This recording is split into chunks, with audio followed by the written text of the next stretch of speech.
Congresista, cuéntenos cuál es la impresión básicamente en este primer tema del voto de confianza, qué es lo que evaluó el Congreso en sus diferentes bancadas y lo que se ha visto, ¿no? Esta pasada del voto de confianza que ha obtenido una nota 11, ha pasado raspando. Efectivamente, lo que tenemos que saber todos es que todas las situaciones no son iguales. Todos los pedidos de confianza que presentan los gabinetes no presentan la misma situación. Hay algunos que decían que si el gabinete Bellido, que era impresentable, sacó 73 votos, que era un poco mejor iba a sacar más. Y ha sacado con la justa 68 votos. ¿Cuáles son los factores? Los factores adversos. El primer factor adverso es su partido político, el partido político oficialista, que son dos bloques, Perú Libre y los profesores que ya se están organizando en el Partido Magisterial Popular. Lo que se ha visto ahora es los dos bloques en la votación, y dirigidos por Bellido y por Valdemar Cerrón, que buscaban votos en otra bancada, pero no votos para que apoyen al gabinete, sino votos para no darle la confianza. ¿Por qué? Porque ellos se sienten que están siendo dejados de lado, están colocando, como dicen ellos, a esa izquierda que no participó en el proceso, que no forma parte de sus ideales, no reconocen a la primera ministra, tampoco al ministro de Economía, y ellos están demostrándole eso. Este es un llamado de atención al presidente, donde ya se debe dar cuenta de que tiene que mejorar la calidad de su gabinete y tener más personalidad. Congresista, hay otro tema que también preocupa, y es que por ahora hemos visto ya el cese del cargo de 2 comandantes de las Fuerzas Armadas, del Ejército y de la Fuerza Aérea del Perú.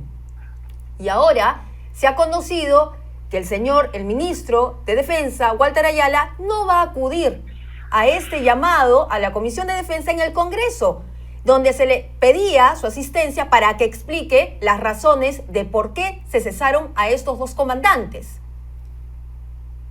Fíjese, no es la primera vez que el ministro de Defensa no asiste a la Comisión de Defensa del Congreso. Cuando uno tiene las cosas claras, no tiene ningún problema de presentar sus argumentos. Lo que pasa es que él sabe que ya debe estar contando sus últimos días en el cargo, porque lo que ha hecho él, que es el responsable político, porque el presidente no se le puede asumir esa responsabilidad sino a él, por ser ministro, no puede usted, sin causa grave, cesar en el cargo a 2 comandantes generales que recién tienen 3 meses en el cargo. Y se le ha pedido a él que informara el día de hoy las causas graves por las cuales han sido cesados y la forma, porque los comandantes generales no son ministros de Estado que los cesan en el cargo sin que nadie les comunique, como sucedió con el ex ministro de Cultura. Entonces, por razones de fondo y por razones de forma, el ministro de Defensa no tiene argumentos válidos que lo hagan ser una persona que ya estaba demostrando que no presentaba calidad para el cargo, que con eso, al igual que el parrandero que salió del interior, yo creo que el ministro de Defensa ya debe estar contando sus últimos días.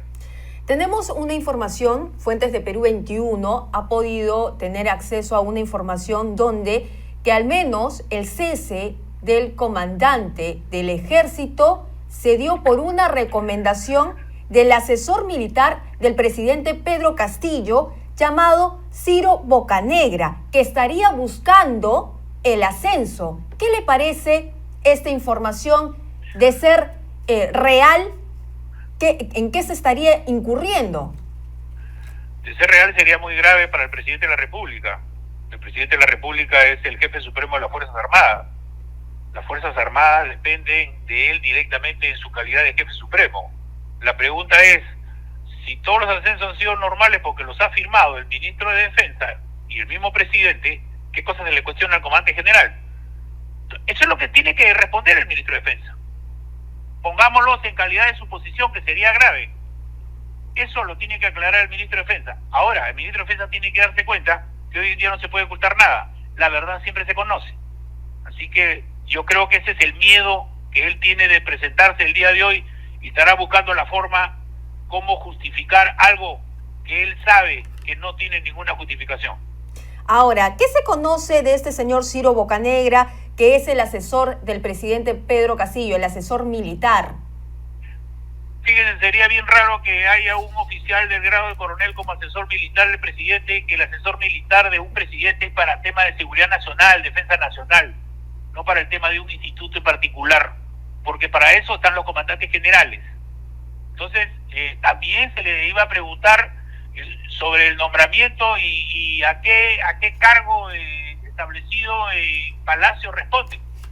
Entonces, son cosas que él no tiene cómo justificar, por eso que no va.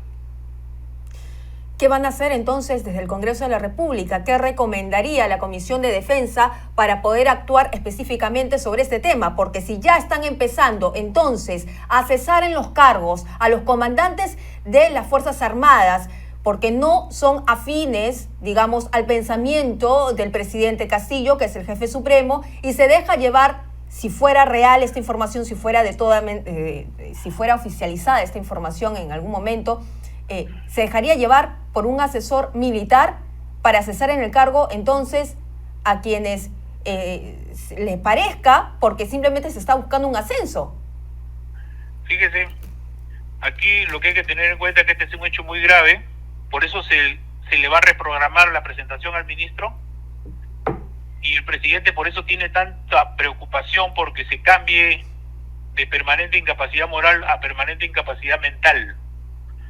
Cuando el presidente escucha la palabra incapacidad moral, él y toda su gente se asustan y eso es lo que quieren cambiar, porque hay una serie de actos que está cometiendo que lo están ubicando en su permanente incapacidad moral para ser presidente de la República. Y lo que acaban de hacer con dos comandantes generales, yo creo que ya deben darse cuenta que están llegando a colmar el vaso, como se dice, de estos actos.